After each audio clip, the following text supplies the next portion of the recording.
আজি আপোনালোকৰ লগত মই অন্য এটা খবৰ শ্বেয়াৰ কৰিম বিশেষকৈ আজিৰ খবৰ হৈছে আমাৰ মাজুলী জিলাৰ টিউটৰ ছাৰ বাইদেউসকলে এটা গুৰুত্বপূৰ্ণ খবৰ আপোনালোকৰ লগত শ্বেয়াৰ কৰি আপোনালোকে স্কিপ নকৰি সকলোৱে আমাৰ ভিডিঅ'টো চাই থাকিব আৰু এতিয়ালৈকে যদি আমাৰ চেনেলটো ছাবস্ক্ৰাইব কৰে কাইণ্ডলি ছাবস্ক্ৰাইব কৰি দিব আৰু প্ৰতিজন আমাৰ টিউটৰ গুৰুৱে যাতে নেকি এইখিনি খবৰ পায় আপোনালোকে শ্বেয়াৰ কৰি দিব মাজুলী জিলাৰ টিউটৰ ছাৰ বাইদেউসকলে এটা গুৰুত্বপূৰ্ণ খবৰ বিশেষকৈ আমাৰ অল মাজুলী টিউটৰ টিচাৰ এছ'চিয়েশ্যনৰ বিত্তীয় সচিব আপোনাৰ ৰামকুমাৰ পেগুৱে মাজুলী জিলাৰ বিধায়ক আপোনাৰ ভুৱনগাম ছাৰক তেখেতসকলে লগ কৰিছিলে আৰু লগ কৰি আমাৰ অল মাজুলী টিউটৰ টিচাৰ এছ'চিয়েশ্যনৰ লগত তেখেতসকলৰ এটা আলোচনাত মিলিত হ'বৰ কাৰণে তেখেতক আহ্বান জনাইছিলে আৰু সেই আহ্বানত আমাৰ বিধায়কগৰাকীয়ে তেখেতসকলক প্ৰতিশ্ৰুতি প্ৰদান কৰে যে মাজুলী জিলাৰ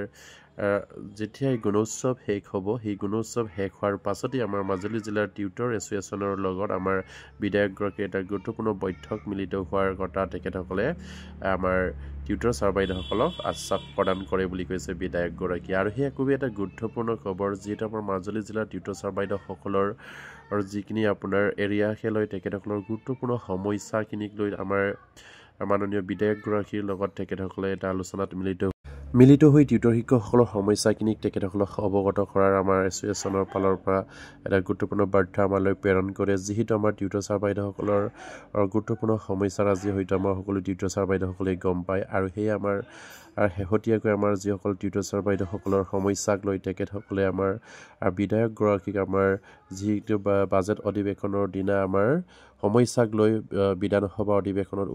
উপস্থাপন কৰি দিবৰ কাৰণে তেখেতসকলক বিধায়কক লগ কৰি সেইখিনি অনুৰোধ কৰাৰ কথা তেখেতসকলে জানিবলৈ দিছে আৰু সেয়া তেখেতসকলৰ এটা গুৰুত্বপূৰ্ণ পদক্ষেপ যিহেতু প্ৰতিগৰাকী বিধায়কক আমাৰ টিউটৰ শিক্ষকৰ সমস্যাখিনি অৱগত কৰাই যাতে নেকি আপোনাৰ বিধানসভা অধিৱেশনত আমাৰ প্ৰতি বিধায়কগৰাকীসকলে যেন আমাৰ টিউটৰ শিক্ষকৰ সমস্যাখিনি উপস্থাপন কৰি অসম চৰকাৰক অৱগত কৰি যাতে নেকি আমাৰ সমস্যাটো অতি সোনকালে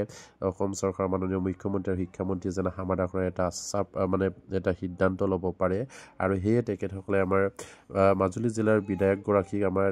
মাজুলীৰ টিউটৰ টিচাৰ এছ'চিয়েশ্যনৰ ফালৰ পৰা তেখেতসকলক লগ কৰি আমাৰ সমস্যাখিনিক বিধানসভা অধিৱেশনত উপস্থাপন কৰিবৰ কাৰণে তেখেতসকলক অনুৰোধ জনোৱাৰ কথা জানিবলৈ দিছে আৰু সেয়ে আমাৰ বিধায়কগৰাকীয়ে আমাৰ সেই অল মাজুলী টিউটৰ টিচাৰ এছ'চিয়েশ্যনৰ লগত মাজুলী জিলাৰ যেতিয়াই গুণোৎসৱ শেষ হ'ব সেই গুণোৎসৱ শেষ হোৱাৰ পাছতেই আমাৰ মাজুলী জিলাৰ টিউটৰ টিচাৰ এছ'চিয়েশ্যনৰ লগত আমাৰ বিধায়কগৰাকীয়ে এটা গুৰুত্বপূৰ্ণ বৈঠকত মিলিত হোৱাৰ কথা আমাৰ টিউটৰ ছাৰ বাইদেউসকলক জনাই বুলি তেখেতসকলে আমাক জানিবলৈ দিয়ে আৰু সেয়া মাজুলী জিলাৰ টিউটৰ ছাৰ বাইদেউসকলক অশেষ ধন্যবাদ জ্ঞাপন কৰিছোঁ কিয়নো তেখেতসকলে এটা প্ৰচেষ্টা কৰিছে যে আমাৰ টিউটৰ শিক্ষকৰ সমস্যাখিনি বিধানসভাৰ অধিৱেশনত আমাৰ মাজুলী জিলাৰ বিধায়কগৰাকীয়ে যেন যাতে নেকি বিধানসভা অধিৱেশনত টিউটৰ শিক্ষকৰ সমস্যাখিনি উপস্থাপন কৰি মাননীয় মুখ্যমন্ত্ৰীৰ শিক্ষামন্ত্ৰীক দৃষ্টিগোচৰ কৰাৰ এটা লক্ষ্য কৰে বা তেখেতসকলে সেইখিনি প্ৰচেছ কৰে আৰু সেয়া মাজুলী জিলাৰ এটা গুৰুত্বপূৰ্ণ প্ৰচেছ আৰু এই প্ৰচেছটোৰ দ্বাৰা আমাৰ টিউটৰ ছাৰ বাইদেউসকলৰ কিঞ্চিত পৰিমাণ হ'লেও যেন সমস্যাখিনি সফল হওক সেয়ে কামনা কৰিছোঁ আৰু প্ৰতিগৰাকী টিউটৰ ছাৰ বাইদেউ যাতে নেকি এইখিনি খবৰ পায় আপোনালোকে শ্বেয়াৰ কৰি দিব এতিয়ালৈকে যদি আমাৰ চেনেলটো ছাবস্ক্ৰাইব কৰে কালি ছাবস্ক্ৰাইব কৰি দিব নমস্কাৰ জয় আইকাম